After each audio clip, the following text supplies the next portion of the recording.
السلام علیکم۔ وعلیکم السلام۔ کیسے ہو بھائی؟ کہاں چلے؟ اسٹیڈیم جا رہی تھی جی کرکٹ دیکھنے کے لیے۔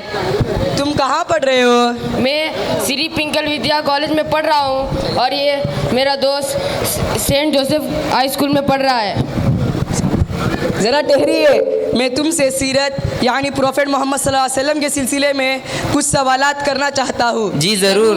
اچھا یہ بتاؤ، ہمارے نبی کون ہے اور کہاں پیدا ہوئے؟ ہمارے نبی حضرت آدم علیہ السلام ہے اور وہ وہی پیدا ہوئے جہاں پیدا ہوئے۔ اسے کیا بھی نہیں آتا جی، میں بتاتا ہوں۔ ہمارے نبی کا نام جوسف ہے اور وہ شام میں پیدا ہوئے۔ انا للہ۔ حضرت آدم علیہ السلام تو پہلے انسان اور پہلے نبی ہے، اور حضرت یوسف علیہ السلام ایک بڑے نبی گزرے ہیں۔ ہمارے نبی آخری نبی حضرت محمد صلی اللہ علیہ وسلم ہے اور وہ مکہ میں پیدا ہوئے۔ وہ مکہ میں کیوں پیدا ہوئے؟ ہمارے بٹکل شریف میں کیوں نہیں پیدا ہوئے؟ بھائی اس کے بھی وجوہات ہے۔ اس وقت مکہ تمام برائیوں کا مرکز تھا اور وہ دنیا کا درمیانی حصہ بھی ہے۔ اگر وہاں کے لوگ ہدایت یاب ہوتے تو ساری دنیا کا ہدایت یاب ہونا آسان ہوتا۔ ہمارے نبی کی پیدائش کے 6 ماہ پہلے آپ کے والد عبداللہ کا انتقال ہوا اور 6 سال بعد آپ کی والدہ بی بی آمینہ کا بھی انتقال ہوا۔ پھر ان کی پرورش کس نے کی؟ آپ کی پرورش آپ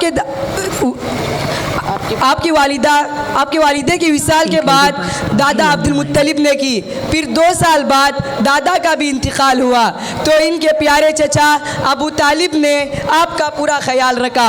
آپ 25 سال کی عمر میں 40 سالہ مکے کی شریف خاتون حضرت ختیجہ رضی اللہ عنہا سے شادی کر لی، اور 40 سال کی عمر میں رب کائنات نے آپ کو نبوت سے نوازا۔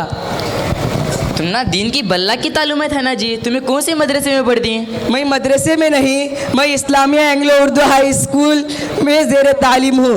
ہمارے یہاں عصری تعلیم کے ساتھ ساتھ دینی تعلیم سے بھی نوازا جاتا ہے۔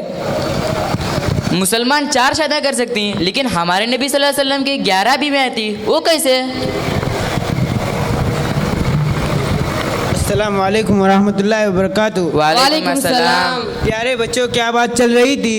یہ 2 نوجوان عامر اور صابر دونوں کو اسلامی تعلیمات نہیں ہے، لیکن ان کو آپ صلی اللہ علیہ وسلم کی 11 بیویوں پر اعتراضات ہے۔ دیکھو بیٹا، یہ ان بچوں کی غلطی نہیں ہے، ان کو بچپن سے عیسائی اسکولوں میں داخل کیا جاتا ہے، پھر PUC کے بعد غیر مسلم کالجز میں بھیج دیا جاتا ہے، لہٰذا زندگی بھر نے کسی قسم کی دینی معلومات سے محروم کیا جاتا ہے۔ آپ صلی اللہ علیہ وسلم کی پہلی بیوی آپ صلی اللہ علیہ وسلم سے 1 2 نہیں 15 سال بڑی تھی۔ حضرت ختیجہ رضی اللہ عنہا کے انتقال کے بعد حضور صلی اللہ علیہ وسلم نے جتنی بھی شادی فرمائی، حضرت عائشہ رضی اللہ عنہ کے علاوہ کوئی کنواری نہیں، حالانکہ نبیوں کو 40 آدمیوں سے زیادہ طاقت ہوتی ہے۔ آپ کی شادیاں حکم خداوندی کے ساتھ صرف اور صرف تبلیغ اسلام کے لیے تھی۔ جہاں جہاں پر آپ صلی اللہ علیہ وسلم نے شادی فرمائی اس خاندان میں اسلام پھیلا یا مخالفت کم ہوئی۔ آپ صلی اللہ علیہ وسلم کی پوری زندگی پاکیزہ تھی۔ اللہ ہم سب کو انہی کے نقش قدم پر چلنے کی سعادت نصیب فرمائے، آمین۔ ویری تھینکس، آپ کے ذریعے ہمیں حضور صلی اللہ علیہ وسلم کی سیرت حاصل ہوئی۔ بھائی سیرت کے موضوع پر ہر زمانے میں مورخین نے لاکھوں صفحات مزین کیے۔ انشاءاللہ پھر کبھی تفصیلی ملاقات ہوگی۔ اللہ حافظ، السلام علیکم۔ وعلیکم السلام۔ Encoded by Sahil Online.